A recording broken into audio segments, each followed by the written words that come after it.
Salut les pirates, j'espère que vous allez bien. Bon mercredi à vous, sortie de jour de formation, jour de sortie de formation, comme vous voulez. Cette semaine, on va partir d'une donnée très importante des neurosciences, accepter une situation pour pouvoir bien la gérer.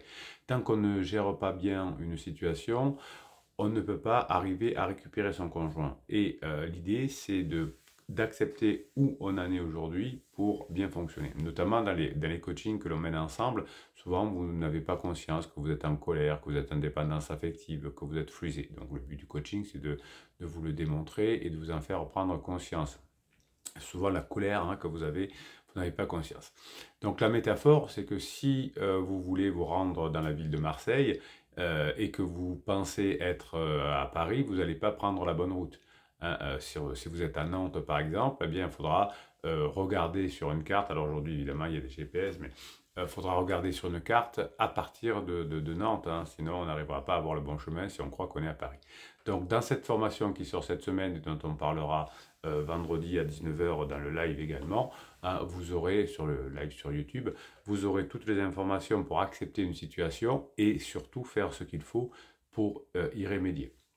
Donc l'idée d'acceptation, la première acceptation sera que l'on ne reviendra jamais en arrière et qu'on ne reviendra pas en phase 2, la phase de distanciation, la phase de sécurisation.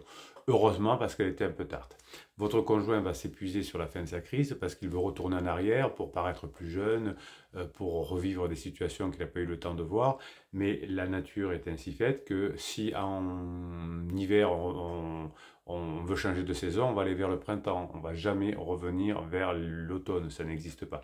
Ou vers l'été. Ou si on veut aller vers l'été, on va d'abord passer par le printemps, mais pas par l'automne.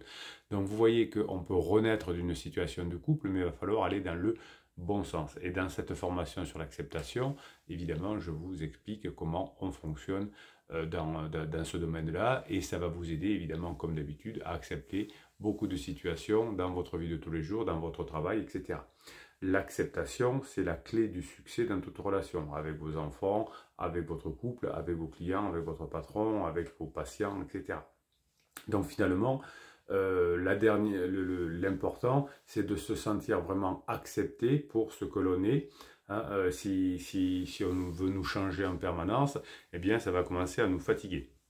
C'est d'ailleurs ce qui s'est passé souvent dans votre phase 2 de sécurisation. Vous avez voulu changer votre conjoint en le critiquant, en le blâmant. Et évidemment aussi votre conjoint a souvent fait pareil. Au début de la crise existentielle, quand votre conjoint vous a dit qu'il vous aimait plus, etc., vous n'avez pas évidemment accepté la situation, ça c'est plutôt normal, mais ce qui est moins normal, c'est que vous avez fait souvent beaucoup d'interdits, vous avez commis d'interdits, vous avez fait beaucoup d'erreurs, et tout ça a fait que finalement vous vous êtes éloigné de votre conjoint parce que vous n'avez pas accepté que la phase 2 était terminée du couple, vous n'avez pas accepté que vous êtes en phase 3 d'exploration, que votre conjoint va explorer ailleurs, et donc vous n'aviez pas suffisamment de ressources avec les formations, mais souvent aussi vous n'aviez pas assez de grinta parce que vous ne saviez plus où vous étiez. Souvent vous mettez les commentaires là sous les vidéos YouTube ou sur le groupe Facebook en disant je suis perdu. On est perdu parce qu'on n'accepte pas de la situation dans laquelle on est actuellement. Donc si vous voulez rejoindre d'ailleurs le canal Facebook ou le canal Telegram, vous avez en descriptif de cette vidéo, sous le catalogue des 120 formations, dans la formation sur l'acceptation, vous avez évidemment le lien pour aller sur Facebook sur Telegram. Sur Telegram, je vous mets un audio de motivation le matin, des réponses à vos commentaires de façon audio, je vous mets des shorts, je vous mets des textes, etc. pour que vous puissiez continuer à mettre en place ce que vous apprenez dans les formations pour avancer. Donc l'acceptation serait presque la première chose à faire. Vous avez besoin, vous, de vous sentir accepté par votre conjoint. C'est ce qui vous met en colère parce que votre conjoint ne vous accepte pas tel que vous êtes. Et vous dites, tu as fait ça, tu n'as pas dit ça, tu aurais dû faire ça, etc.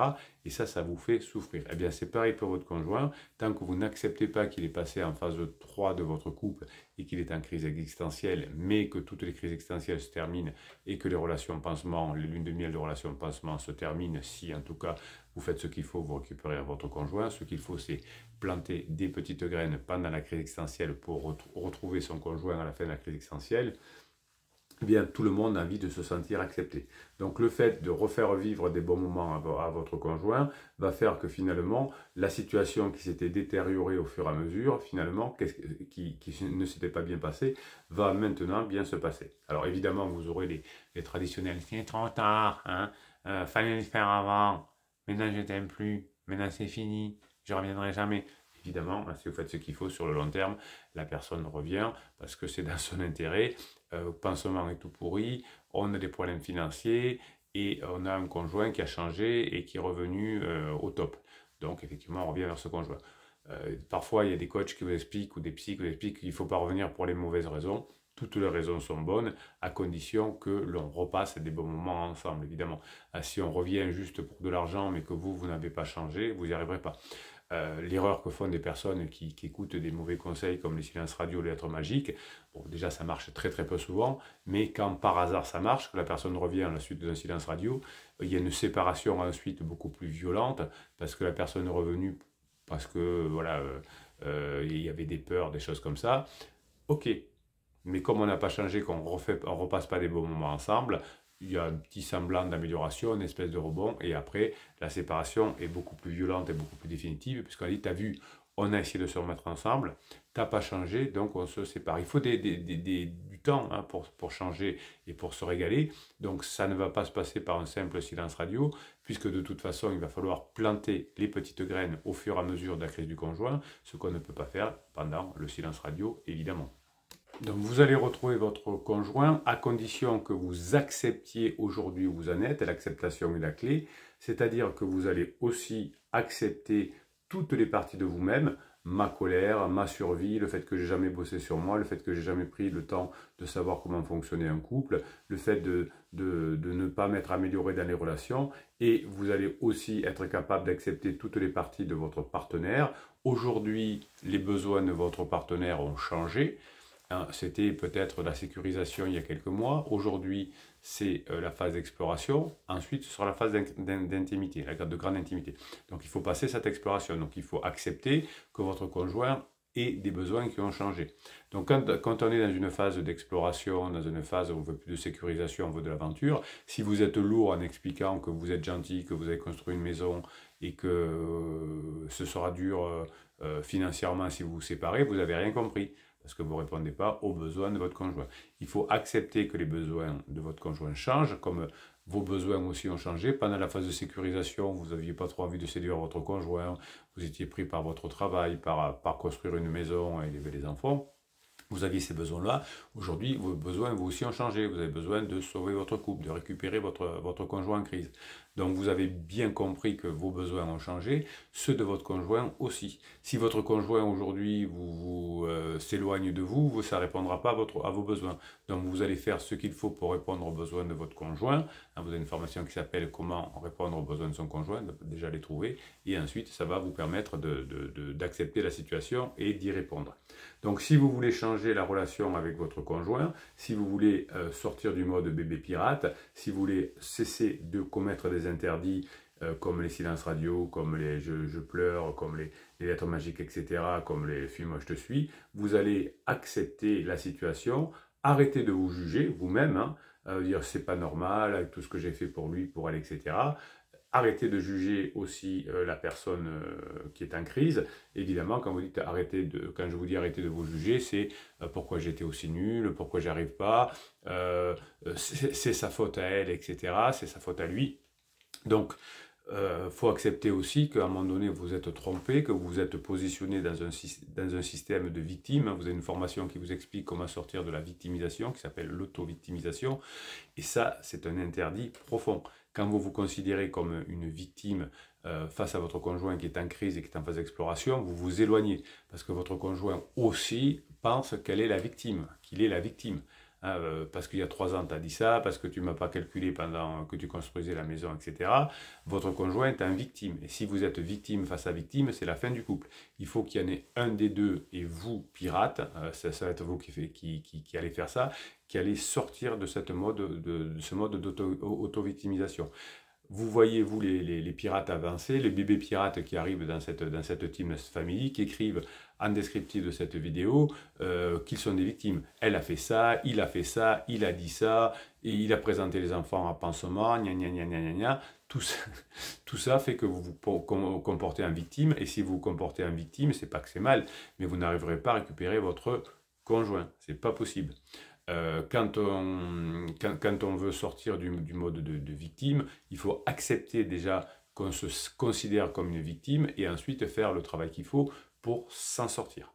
Donc on est peut-être une victime quand on est victime entre guillemets d'un attentat, on passait par hasard dans la rue, on s'est fait braquer. Là on est une vraie victime.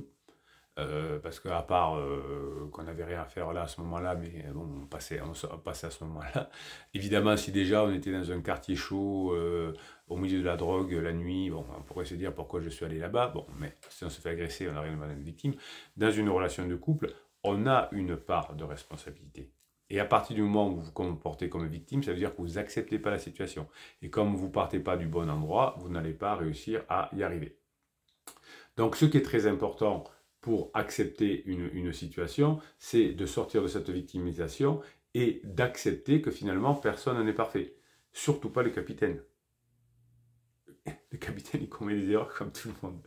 Et si vous dites, moi je suis parfait et c'est mon conjoint qui est très méchant, vous sentirez pas bien. Donc quand vous allez accepter, hein, vous allez déjà être mieux puisque vous dites, moi je suis pas parfait et mon conjoint ne l'est pas. Et pansement est tout pourri. Donc là, j'accepte la situation en tant qu'être humain. Donc finalement, on va accepter notre partenaire tel qu'il est, hein, notre conjoint tel qu'il est, et on ne va pas le prendre pour ce qu'il n'est pas. Il n'est pas déjà sur un piédestal.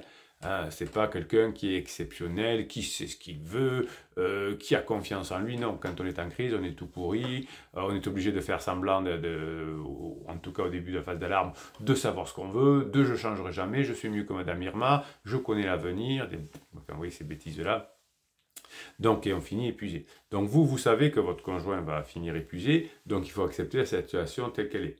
Donc vous allez devoir accepter votre partenaire tel qu'il est pour l'instant, et votre partenaire, lui pour l'instant, s'il est en crise, si elle est en crise, ne va pas pouvoir faire ce chemin. Hein. Il a tellement de souffrance que le préfrontal ne se branche pas. Donc pour la plupart des personnes qui sont en crise, finalement, on se demande si ma souffrance ne vient pas de mon conjoint. Et c'est la première personne qui est désignée comme coupable. Ensuite, il y aura les amis, les enfants. En dernier, souvent le boulot, parce que vous savez, au travail, il y a des process, des procédures, donc on est un peu plus policé.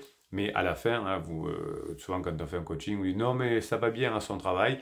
Et 15 jours après, vous m'appelez et me dites Bruno, vous aviez encore une fois bien fait les choses. Effectivement, maintenant ça va mal à son travail. J'espère, hein, je fais ce boulot de 1999, qu'avant la fin de ma carrière, il y aura une crise qui se qui se déroulera de la même façon, et peut-être qu'une crise qui durera toute la vie. C'est jamais arrivé depuis l'âge des cavernes, peut-être que ça va vous arriver à vous, non, ça n'arrivera pas. Si vous faites ce qu'il faut, si vous vous formez convenablement, si vous acceptez la situation telle qu'elle est, si vous apprenez à être léger, si vous apprenez à comprendre les besoins de votre conjoint qui évoluent comme les vôtres, eh bien vous pourrez récupérer votre conjoint. Alors, il est tentant de penser effectivement, de dire que si je fais juste des choses comme la gentillesse, si je fais pas d'erreur, etc., mon conjoint va m'aimer, mais ça ne marche jamais. Les parents demandent aux enfants d'être gentils pour avoir la paix, mais ils ne demandent pas d'être gentils pour réussir dans la vie. On ne réussit pas dans la vie en étant gentil, on ne crée pas une entreprise, on n'est pas champion du monde de je ne sais pas quoi, de basket, de foot, de rugby, si on est gentil. On va réussir si on est bosseur, si on fait ce qu'il faut, si on prend ses responsabilités, si on comprend les choses, si on a des liens neuronaux forts par rapport à l'entraînement. Plus vous allez vous entraîner avec les formations, plus vous allez avoir des chances de récupérer votre conjoint. Donc la gentillesse ne fonctionne pas. Se cacher ne fonctionne pas. Être frisé, être gelé parce qu'on est traumatisé, ça ne fonctionne pas. Vous allez accepter la situation et la situation vous indique que quand votre conjoint est en crise, il faut que vous soyez en rock. Dans les 6 premiers mois que rien ne se passe, j'avais un client l'autre jour en coaching qui me disait, alors on est en janvier, la crise était récente puisque elle datait de début décembre. Eh bien, à un moment donné, il me sort dans le coaching, oui, mais en ce moment c'est compliqué parce qu'il faut qu'on signe les papiers du divorce. Après 2 mois, il dit, mais pourquoi vous voulez divorcer? Non, moi je veux pas, mais on va faire un divorce à l'amiable. Donc vous voyez que j'ai rattrapé par le bout du talon la personne qui allait faire une énorme bêtise. Hein, parce qu'elle voulait être gentille, parce que et ça aurait été certainement la fin du couple. Alors, est-ce que ce pirate, ce bébé pirate, va être capable de renverser la situation, de redevenir un roc, de comprendre comment fonctionnent les choses? Ça, il n'y a que lui qui va voir hein, s'il peut se former suffisamment, s'il peut le mettre en application. Mais vous voyez que là, il allait y avoir une grave erreur. Donc, accepter la situation, accepter de devoir être un roc, accepter de tenir 6 à 8 mois sans divorcer, passer tranquillement sa phase de plateau et la traversée du désert, accepter qu'il va y avoir un point d'inflexion, qu'il va y avoir la phase de regret de votre conjoint et qu'il y aura les retrouvailles et la phase de plateau et la phase 4 de grande intimité. Il faut accepter que ça va se dérouler comme ça. Quand on a une crise, par exemple prise d'otage avec un ravisseur, les négociateurs du RAID ou du GIGN voient les mêmes choses. Moi, je bossais avec des négociateurs, on constate les mêmes choses. Une phase d'alarme, où là, la personne veut tuer tout le monde. Donc là, on va calmer le jeu, on va dire, attendez, je vais regarder, l'hélicoptère, je ne sais pas si je peux l'avoir, je vais voir avec le préfet. Ensuite, on a une longue phase plateau avec des rebonds, hein, où il y a des moments où on pense que la personne va se rendre, et puis non, ça revient, non, mais de toute façon, vous voulez m'embrouiller, je vais tuer tout le monde. Et après, il y a la phase d'épuisement, où le négociateur arrive à sortir les ravisseurs. Donc 80% du temps, c'est le négo qui sort les ravisseurs. Les 20% du temps, c'est souvent qu'on n'a pas le temps, que le préfet, enfin le commandant des opérations, BFM et compagnie sont là, et donc on veut accélérer les choses. Donc on envoie les gros, et s'il n'y a pas trop de risque de tuer les otages, on envoie les gros. Bon. Ou alors il faut qu'il y ait un risque imminent parce que la personne a un problème psychiatrique grave. Là, votre conjoint n'a pas de problème psychiatrique grave, vous n'êtes pas en danger de mort, vos enfants ne sont pas en danger de mort, vous traversez une crise honnête. Donc si vous respectez les différentes phases et si vous faites ce qu'il faut, vous récupérerez votre conjoint. On n'est pas dans quelque chose où il y a de la vie et où il y a de la mort. On va se faire un petit commentaire, tiens, ou deux en YouTube. Ça fait longtemps que je n'ai pas fait de commentaires là-dessus. Sinon, vous avez des commentaires tous les jours sur le site Telegram. Hein. Pour aller sur le site des Pirates Telegram, vous allez en descriptif de cette vidéo et sous le catalogue des 120 informations, vous avez le lien pour Telegram. Allez, on va tirer un commentaire au sort et on va faire une petite réponse. Il faut accepter qu'on a des commentaires et qu'il faut y répondre. Allez, un message de la joie. Alors, bonjour les pirates et capitaines. Allez-y, allez in, laisse chacun avoir sa place, à commencer par la relation avec les enfants. Oui, vous pouvez régler la relation avec votre conjoint a une relation avec son pansement, oui, mais avec ses enfants. Vous avez une relation avec votre conjoint, une relation avec vos enfants, mais vous ne vous occupez pas de la relation entre pansement et les enfants, entre pansement et votre conjoint et les enfants, parce que ça se retourne contre vous. Si les enfants viennent se plaindre du comportement de leur papa ou de leur maman qui est en crise, vous dites, bah, c'est des trucs d'adultes, ça va s'arranger, on se fait un McDo. Hein, et vous donnez de la dopamine, de la sérotonine, de la vasopressine à vos enfants en leur faisant passer des bons moments.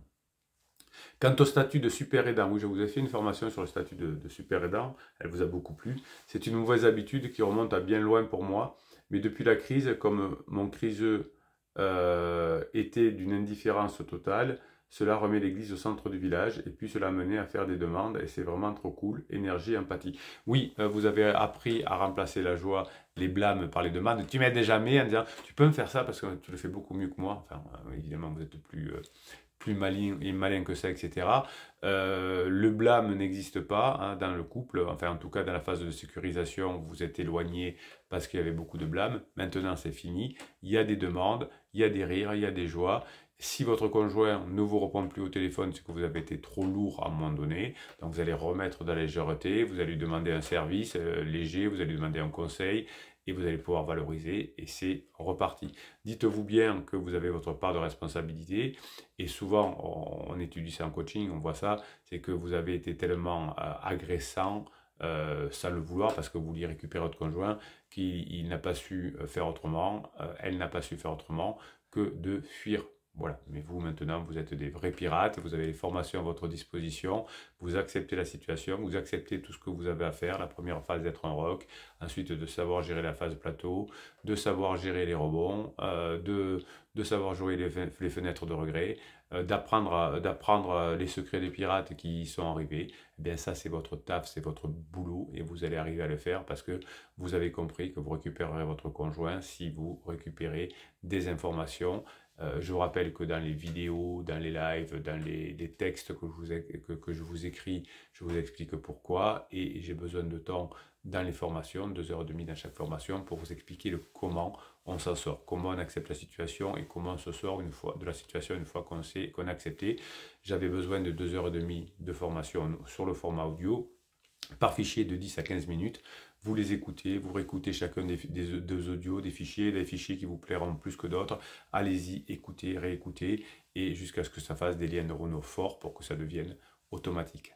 Au début, vous ne saviez pas que vous ne saviez pas. Ensuite, vous avez compris, grâce aux premières formations, que vous ne saviez pas faire. Ensuite, vous avez commencé à comprendre comment l'on fait. Et la quatrième phase, savoir comment on fait, ça devient automatique. Que vous appreniez l'anglais, l'informatique, le marketing, les relations humaines, récupérer son couple, ça passe toujours de la même façon. Je vous souhaite la journée que vous méritez, mes pirates adorés.